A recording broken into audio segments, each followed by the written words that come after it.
Bem-vindos, senhoras e senhores, a mais um anime da temporada. Mais um aí que eu acho que vai ser meia bomba, porque essa temporada aí vai estar fraca, tá? A não ser pelo One Punch Man, né? Que não tem como ser ruim. Então, bora pra mais um resumo aí. Se você puder, deixa o like e se inscreve. Vamos lá. Hoje é o dia da cerimônia de despertar de classes de trabalho das crianças da vila. E todo mundo tinha expectativas altíssimas em relação a Arrow, já que a sua mãe era uma espadachim lendária e seu pai um arquimago poderoso. Então a lógica era que ele ia ganhar uma classe incrível. Mas quando chega a vez dele de ser abençoado pelo sacerdote, em vez de aparecer uma visão com o título da classe, tudo que ele vê é um branco. O sacerdote fica pasmo, porque isso quase nunca acontece. Em casos assim só pode significar uma coisa: o nosso prota tá perdido, condenado, desempregado para sempre. As classes são bênçãos que permitem que a pessoa se especialize numa profissão e ganhe habilidades para crescer, ou seja, algo muito importante. A família inteira tinha passado a manhã inteira praticando com o Arrow, achando que ele ia receber uma classe lendária. Dá pra imaginar o choque quando viram que ele seria sem classe. Mesmo assim, eles continuam amando o garoto. Então já começam a cancelar os planos de aposentadoria e dizem que ele pode viver de boa no porão da casa pro resto da vida, se ele quiser, é claro. Só que o nosso prota não tem nenhum interesse em virar um morador de porão. Todo mundo acha que ele vai acabar virando um vagabundo por não ter classe, mas ele mesmo não vê isso como um grande problema. Claro, teria sido legal ganhar uma profissão que o deixasse forte de imediato, mas ele já vem treinando espada com a mãe há anos, e o fato dela ainda não ter matado ele sem querer com a sua força absurda deve significar que ele realmente está ficando melhor. Por isso ele não deixa se abalar, mesmo que leve muito mais esforço para chegar ao nível dos outros. O nosso prota está disposto a continuar tentando até ficar tão forte quanto os pais. A sua família fica feliz em ver que ele não perdeu a esperança e começa a encher ele de elogios, dizendo que ele ainda vai se tornar um cara famoso no futuro e dar para um cara legal. O Arrow agradece o carinho, mas ele já quer voltar pro treino.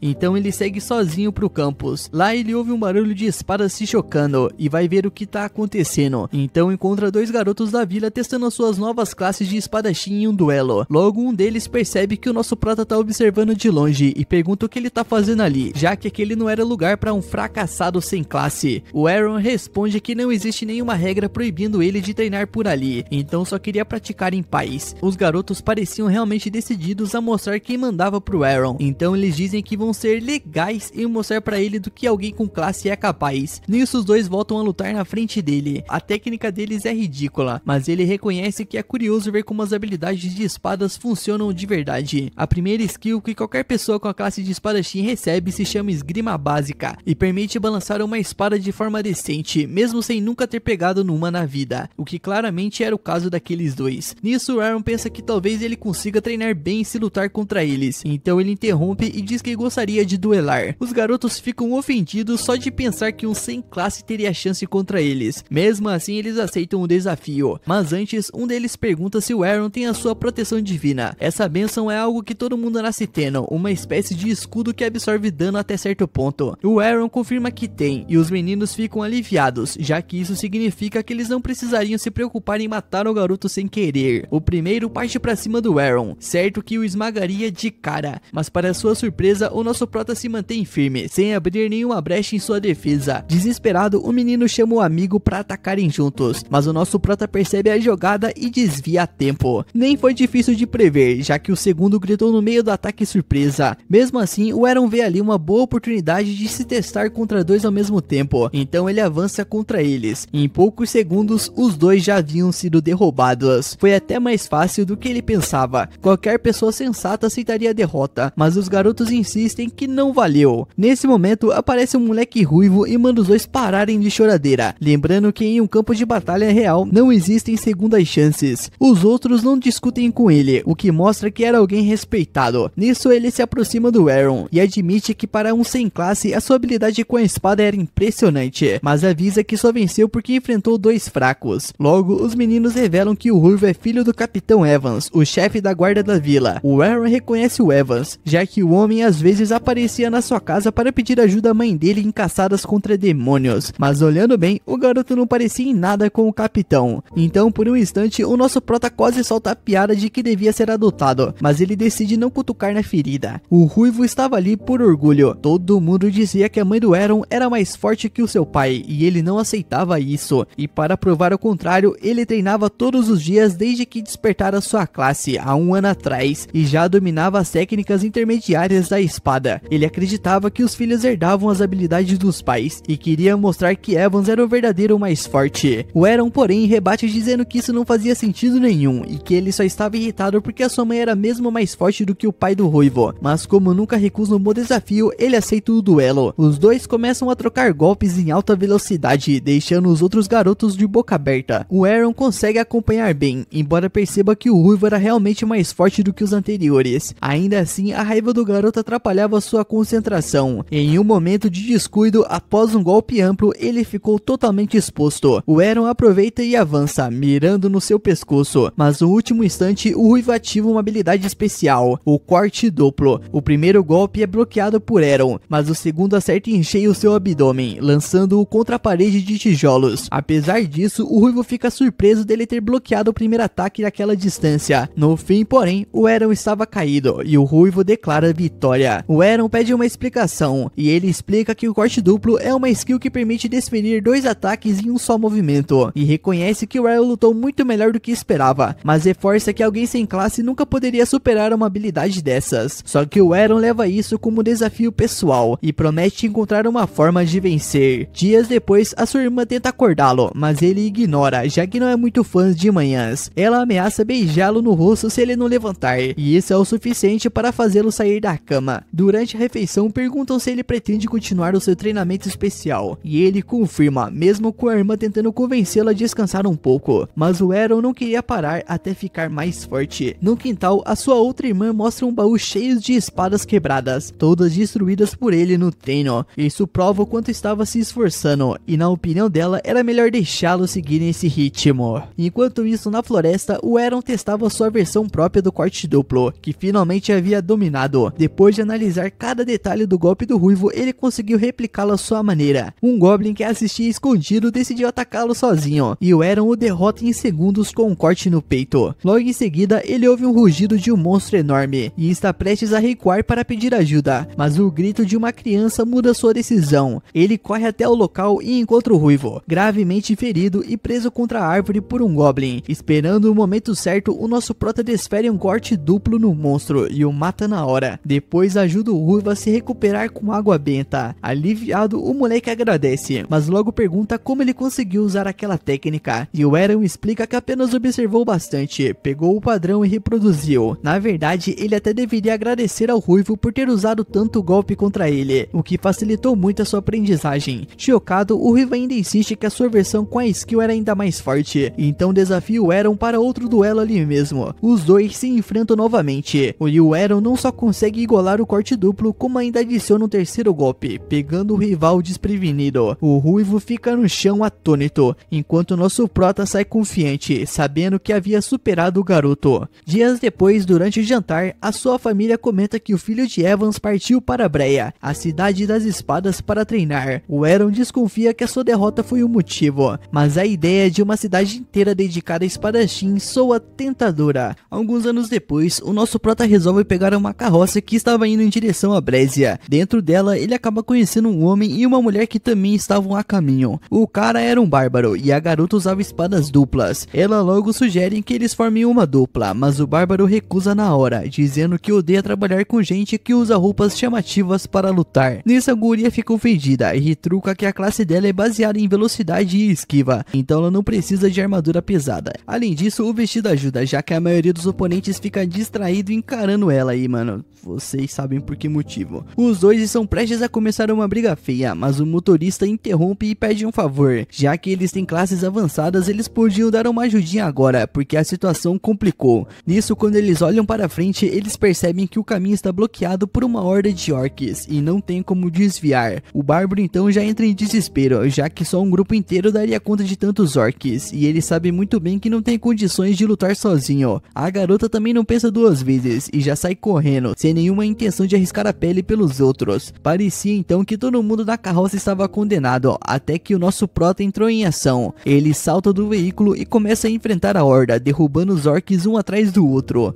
O motorista então fica impressionado porque ele reconhece a habilidade que o Aaron usou, o passo do relâmpago, uma técnica super versátil, mas praticamente inútil quando o usuário é cercado. Ele então se pergunta qual é o plano do Aaron nessa situação, mas à medida que os orcs se aproximam, o Aaron começa a girar o corpo e aplicar cortes rápidos e precisos. E o motorista não acredita no que vê. Aquele era o baile da espada, uma habilidade exclusiva da classe Princesa da Espada, que só pode ser obtida por mulheres. Pouco depois, o nosso prota finaliza o Rei Orc com uma estocada na cabeça, acabando com a batalha. E todos ficam aliviados e agradecidos. De volta à carroça, o garotinho que estava atrás pergunta a Arrow qual era a sua classe, já que as suas técnicas eram incríveis. Mas a surpresa vem quando ele revela que não tem nenhuma. 5 anos antes, quando Arrow aprendeu sozinho o golpe das lâminas gêmeas, a mãe dele quase não acreditou. Ela estava convencida de que o filho seria um fracasso sem classe. Mas o Arrow explicou que conseguia aprender habilidades apenas com o treino e esforço. Na época, ele até pediu para a mãe ensinar algumas técnicas da Princesa da Espada, para ver se ele conseguia reproduzir.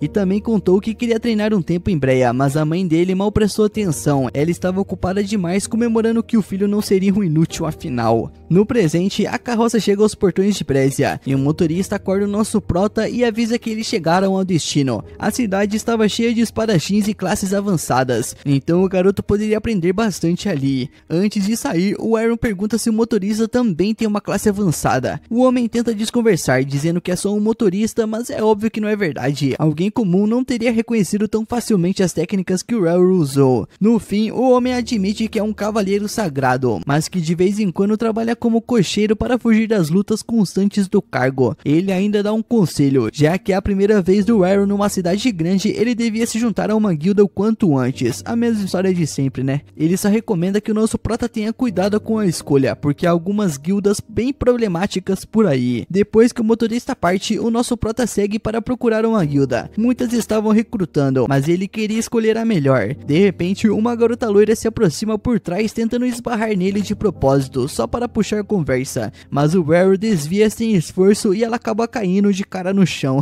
Incrédula, ela logo pensa que se ele conseguiu evitar sem nem olhar, esse cara deve ser mesmo talentoso. Ela então se levanta e faz uma proposta. Ela quer que ele entre no seu grupo e até mostra um contrato de inscrição, mas o nosso prota recusou na hora. Ele até queria uma guilda, mas se ela precisa de truques desesperados para recrutar, então a guilda dela deve ser bem ruim. E ele tava certo, mano. Mesmo assim, a guria insiste e chega a oferecer um encontro se ele aceitar, mas o nosso prota já corta ela aí, mano, dizendo que ela é tão reta quanto a irmã dele e por isso não tem interesse. E antes de ir embora, na cara de pau ele pede que ela indique uma guilda que preste. A guria fica irritada, mas é generosa, então ela fala que a melhor guilda é a Black Blade, que fica logo ali. O Arrow segue a dica e encontra a sede, mas a fila para se inscrever é enorme. Quando chega a sua vez, o atendente explica que é preciso ter uma classe avançada para fazer o teste de aptidão. O Arrow diz que é sem classe e o cara já cai na gargalhada, expulsando ele da fila e chamando o cara de perdedor. Ele tenta em outras guildas, mas o resultado é o mesmo. Todos verificam a sua carta de status e o rejeitam. A esperança então renasce quando ele lembra da carta de recomendação que a mãe dele deixou. Se ele levasse ao antigo grupo dela, ele poderia ter uma chance. Nesse momento, a loira aparece de novo insistindo que ele entre no time dela, quase de joelhos de tanto desespero. O grupo dela estava prestes a ser dissolvido por falta de membros, mas o nosso prota continua negando, mano. A guria no desespero chega a se oferecer para lamber a sujeira das botas dele se ele aceitasse. Porém, quando olha pra cima, o nosso prota já tinha ido embora e a multidão em volta ria da cena.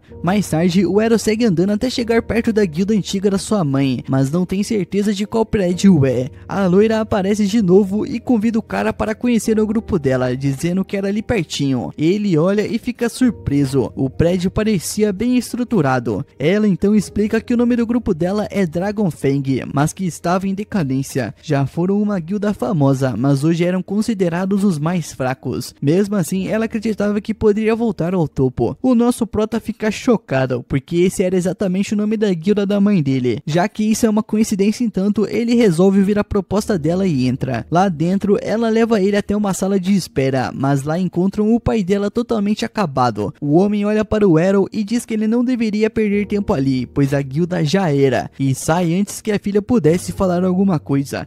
A garota explica que o pai já foi um dos melhores espadachins de Breya, mas depois que perdeu um braço nunca mais foi o mesmo. O Eren poderia facilmente desistir depois de ver o estado do líder, mas ao contrário, mano, ele diz que ainda quer entrar, afinal nenhuma outra guilda iria aceitá-lo mesmo. A garota fica feliz e logo entrega um contrato para ele assinar. Com isso, o nosso prota se torna oficialmente membro da Dragon Fang. Só então ela percebe que nem perguntou a classe dele, e quando olha a ficha e vê sem classe, ela pensa que é piada, mas o Eren mostra o cartão como prova. A guria logo fica em choque e logo ameaça que ele anule o contrato, já que nenhum grupo quer um sem classe. O problema é que sem um membro útil, eles nunca venceriam o torneio e não teriam como pagar as dívidas. Nesse momento, outra integrante entra na sala, a Lena. Ao ouvir que o novo novato era sem classe, ela percebe de quem se trata. Eren não a reconhece de imediato, mas a Lena lembra ele. Eles treinaram juntos na vila. Ele insiste que nunca treinou com uma garota, só com o filho do Capitão Evans, mas a Lena corrige. Evans nunca teve um filho, apenas uma filha, que era ela. Então o nosso prota entende a confusão. Ele logo pede desculpas, dizendo que ela mudou bastante, enquanto fixa o olhar,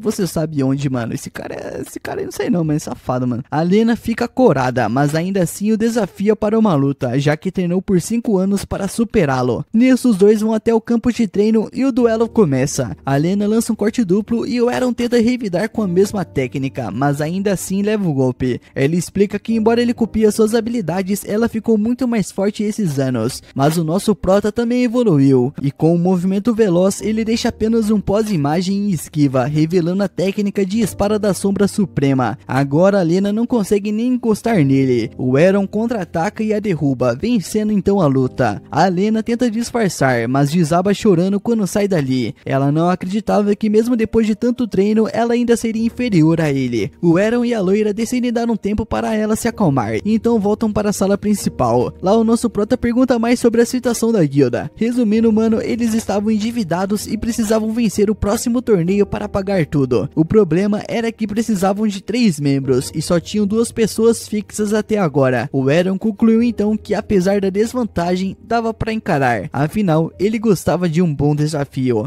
Na manhã seguinte, o Eren acorda e se reúne com a Lena e a Lilia para discutir os próximos passos da guilda. Agora que todo mundo tá presente, a Lilia anuncia que a Dragon Fang finalmente tem 3 membros, o suficiente para participar da batalha em equipe. Então, eles vão entrar no torneio da guilda, que acontece nesse fim de semana. Ela explica que o campeonato é no formato de eliminação 1 contra 1, e cada equipe pode ter no máximo 5 pessoas. A Lena fica meio preocupada, mano, já que eles vão apenas com 3, mas a Lilia garante que não vai ser tão difícil, afinal ela e Helena são rank B, então contanto que eles não peguem o adversário rank A, tá tudo certo. É a primeira vez que o nosso prota ouve falar desse sistema de ranking, então a Lilia faz um resumo. Existem 4 níveis que medem a força dos espadachins. Entre os 500 de Brésia, só 20 são rank A, enquanto Lena e Lilia estão no rank B. O Eren ainda não tem classificação, mas como venceu a Lena, a Lilia deduz que ele deve ser pelo menos rank B também. Ou seja, se eles não tiverem azar no sorteio de partidas, tem uma boa chance de vencer. Falando nisso, os confrontos já devem estar no quadro de avisos do Coliseu, então a Lilia decide ir lá para conferir. Enquanto isso, a Lena se levanta para treinar até a Lilia voltar, mas o Eren a chama de volta. Ele quer pedir um favor. Ele pergunta se além da força bruta, ela tem alguma outra habilidade. A Lena responde que sim, uma chamada Guts, que basicamente faz a proteção divina dela durar bem mais tempo. O Eren então pensa um pouco e conclui que essa habilidade seria perfeita para ele em combate, então ele pede para a Lena bater nele repetidas vezes. Ela fica vermelha na hora, achando que ele tá sugerindo algo meio indecente, mas ele explica que não é nada disso, mano. Sai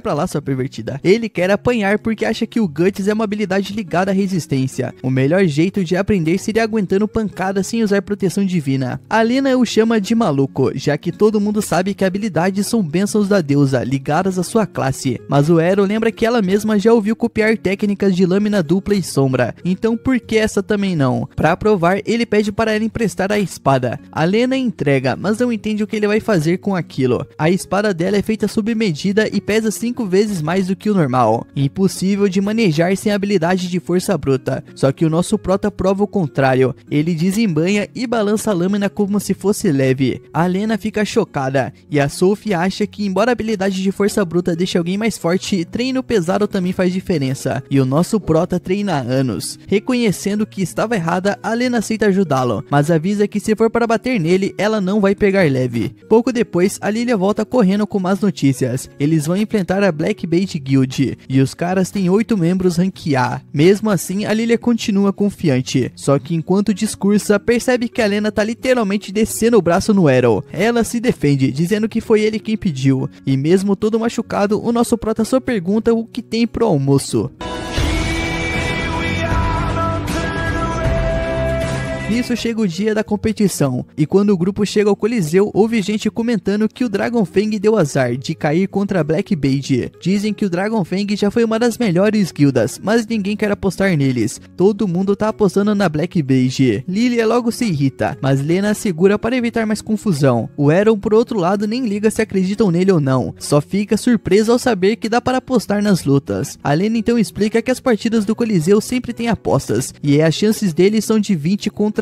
A Lilia fica logo braba, mas vê isso uma chance de ganhar dinheiro, já que se perderem, a guilda tá ferrada de qualquer jeito. Então ela decide pegar outro empréstimo usando o prédio da guilda como garantia para apostar em si mesma. E nesse momento, o Errol finalmente entende como essa guilda ficou tão endividada. É muita falta de competência, mano. De repente, como sempre, nada de surpresa, o homem começa a rir atrás deles. É Jorge, o mestre da guilda da Black Blade. Ele diz que só veio desejar sorte, já que é triste ver um antigo rival cair tanto, e ainda provoca dizendo que ouviu falar que eles aceitaram um sem classe no grupo. A Lilia logo rebaixa dizendo que isso não é da conta dele, mas Jorge admite que manipulou o torneio para garantir que lutariam entre si. Segundo ele, isso até ajuda a Dragon Fang. Enfrentar uma guilda famosa vai atrair atenção e pode render uma boa grana se conseguirem vencer, o que ele duvida muito. Logo então chega a hora do grande evento. O Errol e os outros entram na arena. Ele percebe que Jorge nem vai lutar, o que faz ele achar que talvez o cara esteja pegando leve, mas Lilia e Lena explicam que o time da Black Blade está cheio dos melhores rank A, vai ser uma batalha dura, e isso só anima o Errol, já que ele quer ver novas habilidades. Nisso a Lilia lembra que o futuro da guilda depende dele, então é bom levar a sério. O primeiro oponente é Gil, um duelista ágil. Quando o narrador anuncia Errol como sem classe, o público começa a murmurar. Ninguém acredita que um cara assim tenha coragem de competir. Gil se sente insultado de ter que enfrentá-lo. Nisso, assim que a luta começa, o Gil usa um golpe rápido e atravessa o peito de Errol, ou assim parece, até perceber que era só uma imagem criada pela habilidade de sombra. Ele tenta se adaptar, mas comete um erro, acha que o Errol só consegue usar 3 clones. Depois de eliminar os 3, ele baixa a guarda e leva o golpe final. Gil cai desacordado e o público vai à loucura. Lilia e Lena sabiam que o nosso prota era forte, mas não esperavam que ele vencesse com tanta facilidade. O público logo fica chocado, e o Errol só consegue pensar em como não conseguiu entender direito a técnica de estocada do Gil, algo para treinar depois. O segundo adversário é um espadachim de 2 lâminas, mas o nosso proto derrota com um golpe só. O terceiro é um bárbaro, ele tenta surpreender o Errol com um chute, mas o nosso prota desvia e o finaliza com um corte no pescoço. Lena mal acredita que ele derrotou 3 rank A seguidos, e a Lilia já sonha que ele vença todo sozinho. O quarto inimigo é um portador de escudo, com uma defesa absurda. Ele acusa o Errol de mentir sobre ser um sem classe, mas o nosso prota responde que isso é tudo fruto do bom e velho muito esforço. O cara logo ri, dizendo que esforço nunca vence uma classe, até tomar um chute e perder o escudo. Surpreso, ele reconhece o golpe, e Errol explica que copiou o bárbaro anterior, pega o escudo do chão e o nocauteia usando a própria técnica dele. Esse cara é brabo, mano, nosso prota é brabo, tá? A plateia então começa a desconfiar que o Errol esteja fingindo ser um sem classe, e pedem a sua desclassificação. Os organizadores então pedem ao comitê de guildas o seu registro oficial, e a narradora confirma em voz alta: sim, mano, ele é realmente um sem classes. O público logo fica em choque. A Lilia, empolgada, diz que se soubesse disso teria apostado ainda mais, e a Lena começa a se preocupar com o vício da amiga. Chega então o último oponente, Masamune, claramente o mais perigoso. Ele tenta atrair o Errol até a sua área de alcance e finalizar tudo com um golpe supremo, mas o nosso prota curioso resolve arriscar. Assim que Masamune ataca, ele some e reaparece atrás do inimigo, explicando que foi treinado por alguém ainda mais rápido. Então usa o furacão perfurante, uma técnica suprema que aprendeu com a mãe. Um único golpe e Masamune desaba. A vitória é do Dragon Fang. Lilia e Lena se olham sem acreditar que ganharam sem nem lutar. Lilia corre para abraçar o Errol, mas ele desvia por reflexo. A irmã dele fazia isso direto. A Lena também abre os braços para abraçá-lo, mas logo percebe o que tá fazendo e se afasta, bem envergonhada. O Errol diz que teria aceitado o abraço, mas ele preferia que ela tivesse tirado a armadura antes para sentir o conforto macio. Enquanto isso, lá nas arquibancadas, Jorge assiste furioso e jura que vai se vingar da humilhação. Naquela noite, quando voltaram para a sede da guilda, a comemoração já começou na hora, mano, com muita bebida e risada. O Ero ainda tava meio chocado com o fato dessa Loli aí poder beber, mas ela logo disse que era uma mulher adulta, mesmo com aquele jeitinho pequeno. Ainda assim, ela não conseguia acreditar que o Ero tinha derrotado sozinho 5 espadachins de rank A da melhor guilda do país, e aí decidiu, ia dar um jeito de conquistar ele. Afinal, aquele garoto podia ser a sua chance de sair da pobreza e do anonimato. A Loli tentou pedir a mão dele em casamento, dizendo que podia realizar todos os desejos dele, né? Mas o Ero, sendo um Sigma que é, recusou na hora, dizendo que preferia alguém como a Ray. Na mesma hora, a Ray ficou meio vermelha e se levantou irritada, dizendo pro Ero parar de falar essas coisas só para rejeitar a Loli. Para com essas brincadeirinhas gostosas, meu querido. Mas o Ero falava sério. Ele perguntou por que ela achava que ele estava zoando, e a Ray lembrou que quando eram mais novos, ele a chamou de homem durante um treino de espada. Mas o Ero olhou bem para ela e pensou ao contrário. Afinal, dava para ver os dois bons motivos para discordar.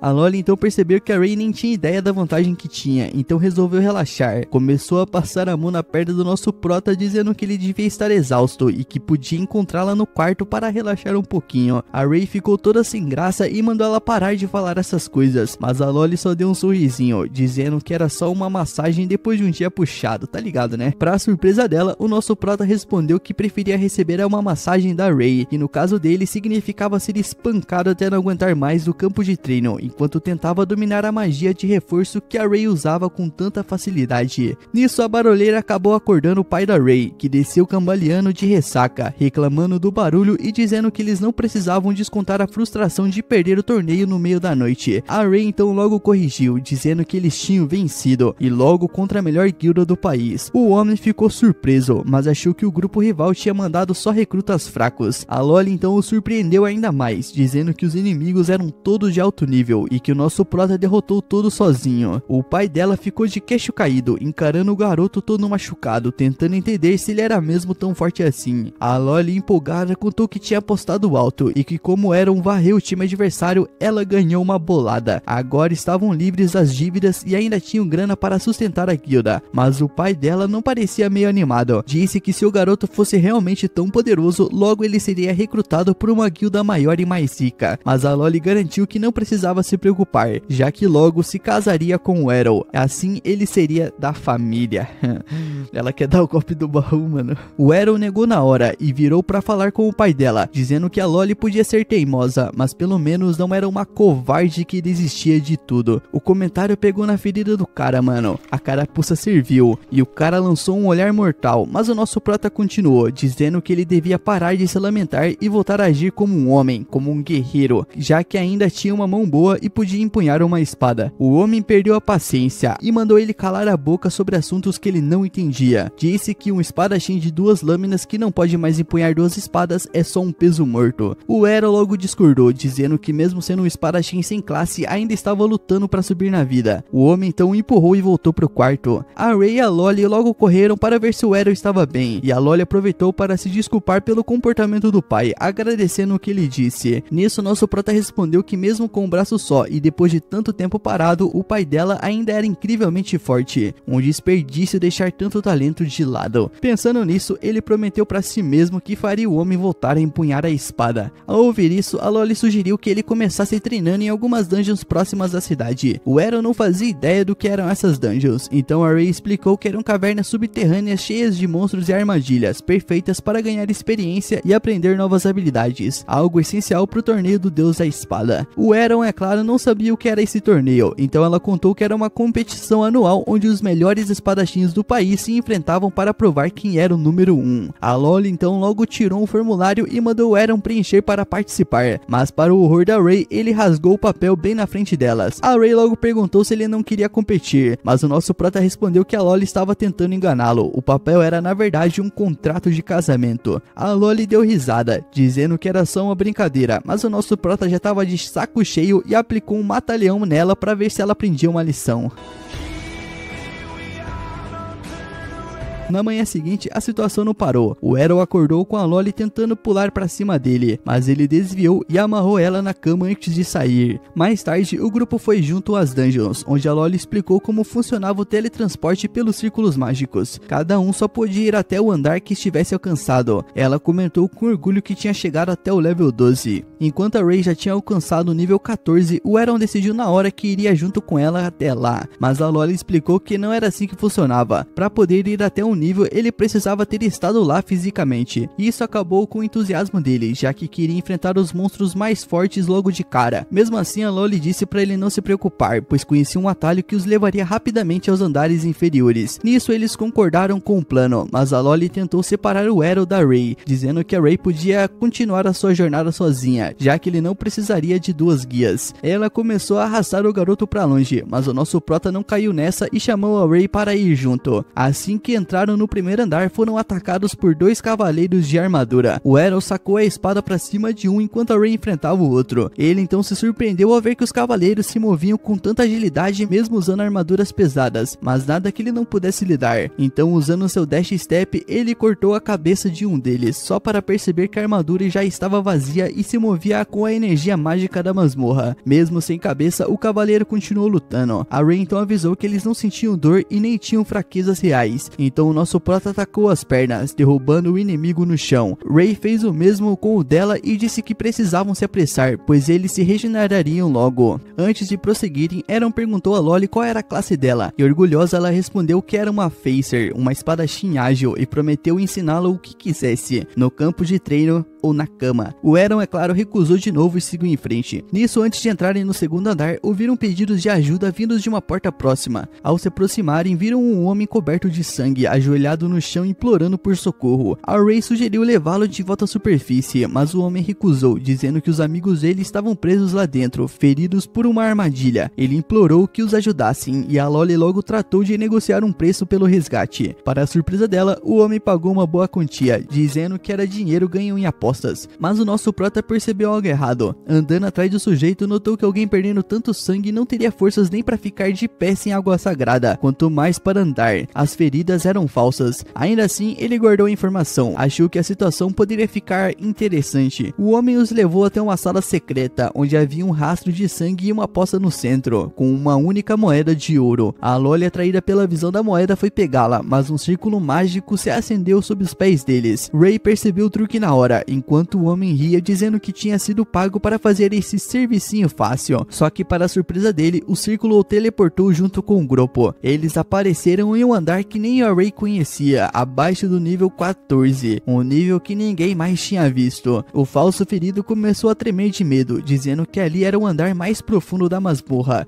onde o lendário deus da espada vivia. De repente, um cavaleiro com uma armadura reluzente e encantada com todas as cores apareceu diante deles. A Loli não acreditou que fosse o verdadeiro deus da espada, achando que era só uma lenda, mas o nosso prota percebeu o perigo e empurrou a Loli pro chão no exato momento em que o cavaleiro lançou um golpe aéreo tão poderoso que rachou as paredes da masmorra. Sem perder tempo, o inimigo avançou contra o Aaron, que conseguiu erguer a espada no último segundo, bloqueando o ataque. Nisso, nosso prota só sorriu. Era a chance perfeita para testar os seus limites. Usando uma técnica divina de passo rápido, encurtou a distância e começou uma sequência de golpes intensos que o cavaleiro bloqueava com maestria. A pressão foi tanta que o inimigo teve que se afastar, ativando uma habilidade que aumentou a gravidade do ambiente, forçando todos no chão. Mas o nosso prota se manteve firme. Aquilo não era novidade para ele. Lembrava dos treinos brutais com a sua mãe, quando mal conseguia ficar de pé. Só que dessa vez estava pronto. Usando uma moeda dourada, ele anulou o feitiço e criou uma brecha no campo de batalha. Aproveitando o momento, ele ativou a sua habilidade mais poderosa, o Infinity Break. O golpe foi tão intenso que partiu o cavaleiro em pedaços, deixando todos chocados. Depois de usar uma água sagrada para se recuperar, o grupo ativou um círculo de teleporte e conseguiu sair da masmorra em segurança. De volta à cidade, o pai da Loli estava bebendo em uma taverna, quando ouviu três idiotas conversando sobre como enganaram os novos membros da guilda Dragonfang, que provavelmente nunca voltariam. Rod se levantou furioso e destruiu a mesa deles com um soco, exigindo que contassem tudo, mas foi interrompido por George, que o chamou de bêbado inútil. plano. Na hora, o Rod percebeu que o George estava por trás de tudo e que as chances de sua filha estar viva eram quase nulas. Caiu de joelhos arrasado, desejando poder salvar a filha. Então uma voz familiar chamou a sua atenção e ao se virar viu a Lolly entrando pela porta junto com o nosso Prota e a Ray, conversando como se nada tivesse acontecido. Rod correu e abraçou a filha com força, agradecendo aos céus por ela estar viva. A Ray encarou o George dizendo que sabiam de tudo. O cúmplice dele tinha confessado o plano.